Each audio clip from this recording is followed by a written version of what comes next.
어느 한적한 마을에 영우라는 이름의 한 소년이 살고 있었다. 영우는 항상 호기심이 많고 모험을 즐기는 아이였다. 여름방학이 시작된 어느 날 영우는 친구들과 함께 마을 뒷산에 올라가기로 했다. 뒷산에는 오래된 폐가가 있었는데 이곳은 동네 어른들 사이에서도 무시무시한 이야기로 전해 내려오는 곳이었다. 오후가 되자 영우와 친구들은 산으로 향했다. 퇴약변 아래에 힘겹게 산을 오르던 중 친구들은 차례로 지쳐가기 시작했다. 하지만 영우만은 피곤한 기색 없이 선두에서 힘차게 걸음을 내디뎠다. 드디어 폐가에 도착했을 때 영우는 마치 새로운 세상을 발견한 것처럼 두근거리는 마음을 감출 수 없었다. 폐가는 겉에서 보기에도 으스스했다.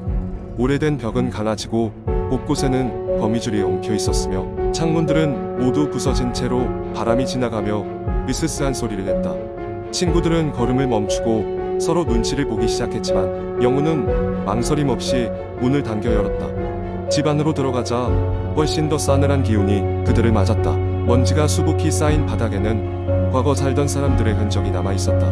폐가 중 가장 눈에 띄는 것은 벽난로 위에 놓인 낡은 사진이었다. 먼지를 털어내고 사진을 보자 어린 소녀와 부모로 보이는 인물들이 미소 짓고 있었다. 영우와 친구들은 사진을 보고 조금 안심이 되는 듯 했지만 그곳에 있을 때부터 어딘가 모르게 불안한 기운이 감돌고 있었다. 영우는 친구들에게 어차피 여기까지 왔으니 좀 더 구경해보자 라며 2층으로 향했다.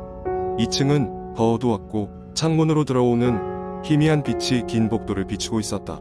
영우는 망설임 없이 복도를 따라 걷기 시작했고 친구들은 어쩔 수 없이 그를 따라 나섰다. 복도 맨 끝에 있는 문을 열자 그곳은 작은 아이의 방이었다. 방 한가운데는 오래된 인형이 놓여 있었고 그 인형의 눈동자는 마치 살아있는 듯한 느낌을 주었다. 영우는 손을 뻗어 인형을 집어들었다. 그리고 그 순간 집안의 분위기가 급변했다. 갑자기 냉랭한 바람이 불어와 문을 쾅 닫히게 만들었고 친구들은 비명을 지르며 문을 열려고 했었다. 하지만 문은 쉽게 열리지 않았고 그와 동시에 영우는 이상한 소리를 듣기 시작했다. 희미하게 들려오는 어린아이의 웃음소리와 함께 여기서 놀아줘서 고마워 라는 소리가 귓가에 울렸다. 영우는 순간 머리가 아찔해졌다. 친구들은 다급히 영우의 팔을 잡아 당기며 문을 열고 방을 빠져나갔다. 밖으로 나오자 이상한 기운은 사라진 듯했다. 영우와 친구들은 땀에 젖은 얼굴로 폐가를 뛰쳐나와 산을 빠르게 내려왔다.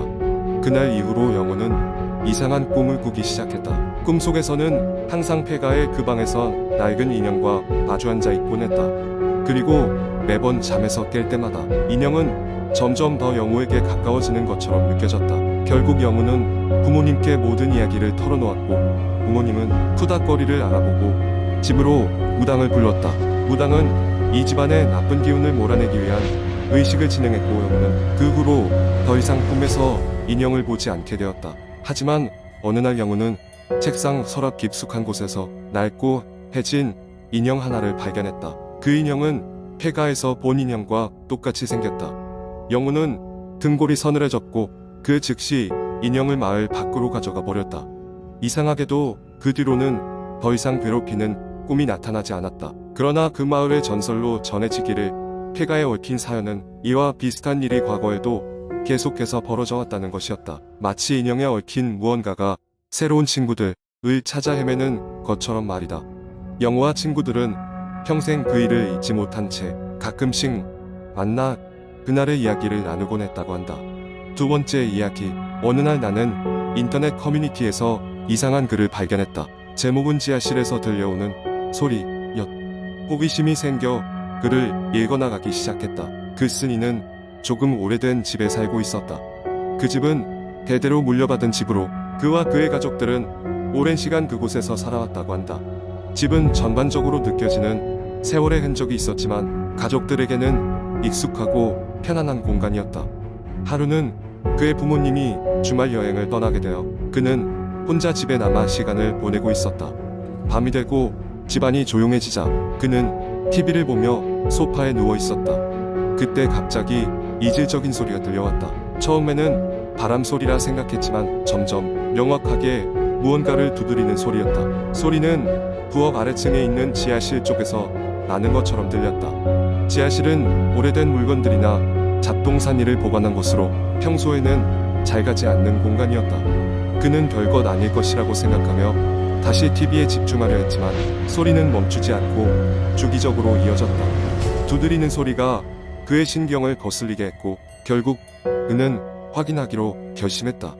손전등을 챙기고 지하실로 내려가는 작은 문 앞에 섰다. 문을 열고 나무로 된 삐걱거리는 계단을 내려가자 어둠 속으로 점점 들어갔다. 지하실은 특유의 축축한 냄새와 함께 싸늘한 공기가 감돌고 있었다. 손전등 불빛을 이리저리 비추며 소리의 원인을 찾으려 했다. 소리는 지하실 구석에 쌓여있던 낡은 나무상자 더미 쪽에서 나는 것 같았다. 그는 심장이 뛰는 것을 느끼며 상자들을 조심스럽게 옮기기 시작했다. 상자들을 걷어내자 그 아래에 작은 문이 있는 것을 발견했다. 그는 그 문을 본 기억이 없었다. 문을 열자 오래된 돌로 된 좁은 통로가 드러났다. 그는 통로 안으로 손전등을 비춰보았지만 빛은 멀리까지 닿지 않았다. 심호흡을 한번 하고 용기를 내어 그 통로로 들어갔다. 몇 걸음이나 갔을까? 통로 끝에 닿았을 때였다. 그곳에는 오래된 나무문이 있었고 그 문 너머에서도 두드리는 소리가 계속되고 있었다. 그는 떨리는 손으로 그 문을 밀었다. 문이 열리자 그는 경악했다. 그곳엔 오래된 창고처럼 보이는 방이 있었고 벽에는 오래된 사진들과 그의 가족들의 젊은 시절 모습이 가득 걸려 있었다. 그리고 그 방 한가운데는 음습한 분위기 속에서 낯선 남자가 앉아 있었다. 남자는 희미한 미소를 지으며 그를 바라보았다. 놀라움을 금할 길 없는 그는 한 발짝 뒤로 물러났지만 남자는 아무런 위협적인 행동을 하지 않았다. 대신 조용히 말했다. 오래전 이 집의 주인이었던 사람입니다. 당신의 가족 사진이 없으면 이곳에 오지 않을 줄 알았어요. 그는 혼란에 빠졌지만 남자는 그를 진정시키고 이야기를 들려주기 시작했다. 이 집은 정말 많은 세월 동안 다른 주인들에게 넘어가며 수많은 이야기를 간직하고 있었지만 자신의 기억과 존재는 이 지하에만 머무를 수 있었다고 했다. 여러 세대에 걸쳐 자신의 가족과 후손들이 행복하게 잘 지내기를 바랄 뿐이었다고 말했다. 그날 이후로 지하실의 소리는 더 이상 들리지 않았다. 그는 그 방을 떠올리며 때로는 집에 얽힌 이야기를 기억하며 미스터리한 평온함을 느꼈다. 그리고 그 다소 기묘했던 경험을 다른 이들에게 이야기하면 모두가 믿지 않았지만 그 이야기를 듣고 나면 어쩐지 그 집에 대해 조금 더 관심을 갖고 싶어 하곤 했다. 세 번째 이야기. 한국 인터넷에서는 다양한 공포 이야기가 자주 공유되곤 합니다. 여기에 하나의 긴 공포썰을 만들어 보겠습니다. 이 이야기는 순전히 창작물이며 실제 사건과는 무관함을 미리 밝힙니다. 몇 년 전 나는 시골에 계신 할머니 댁에서 여름방학을 보내게 되었다. 그곳은 인적이 드문 작은 마을로 휴대전화 신호조차 잘 잡히지 않는 깊은 산속에 있었다. 할머니 댁은 오래된 한옥으로 낡은 목재와 지붕은 시간이 지나며 곳곳이 삐걱거리고 있었다. 어느 날 밤늦게까지 TV를 보던 나는 이상한 소리를 들었다. 창밖에서 누군가 내 이름을 부르는 것만 같았다. 처음에는 바람소리라 생각하여 대수롭지 않게 여기고 TV에 집중했다. 하지만 그 소리는 점점 더 뚜렷해졌고 이제는 확실히 내 이름을 부르고 있었다. 지훈아, 지훈아. 처음에는 누가 장난을 치는 줄 알고 벌떡 일어나 창문을 열어봤지만 밖에는 어두운 밤에 적막함만이 있을 뿐이었다. 별 하나 없이 칠흑 같은 어둠 속에서 섬뜩한 기운이 감돌았지만 내가 할 수 있는 것이라고는 창문을 닫고 방으로 돌아가는 것뿐이었다. 그런데 이상하게도 이튿날 밤에도 같은 소리가 들렸다. 이번에는 조금 다른 목소리, 낯선 여자의 목소리였다. 그녀는 내 이름을 부르고 나서 이렇게 말했다. 도움이 필요해요. 깜짝 놀라 나가보려 했으나 할머니께서 잠이 드신 후라 혼자 나가는 것이 꺼림칙했다. 그래서 나는 마음을 가라앉히고 다시 침대로 돌아가려 했지만 문득 창문 밖에 무언가가 보였다. 그것은 단지 나뭇가지가 그늘을 들이운 것일지도 모르지만 그 부분이 묘하게 사람의 형상을 닮아 보였다. 겁에 질린 나는 그날 밤을 거의 뜬 눈으로 지새웠다. 아침이 되자마자 할머니께 이 이야기를 말씀드렸지만 할머니는 단지 꿈을 잘못 꾼 것이라며 웃으셨다. 그러나 나는 결코 이런 경험을 무시할 수 없었다. 며칠 후 나는 마을의 작은 슈퍼에 들렀고 거기서 마을 어르신 한 분을 우연히 만나게 되었다. 그 어르신은 내가 이런 이야기를 하자 깊은 한숨을 내쉬더니 오래전 이 마을에서 있었던 이야기를 해주셨다. 그 여자는 이 마을의 전설로 어릴 적부터 이곳에 있었던 아이였다. 어느 날 그녀는 숲속에서 실종되었고 끝내 찾지 못했다고 한다. 마을 사람들은 그녀가 아직도 이 숲 어딘가에 있을 거라고 믿으며 가끔 어린 아이들에게 장난을 친다는 것이었다. 소름이 돋았다.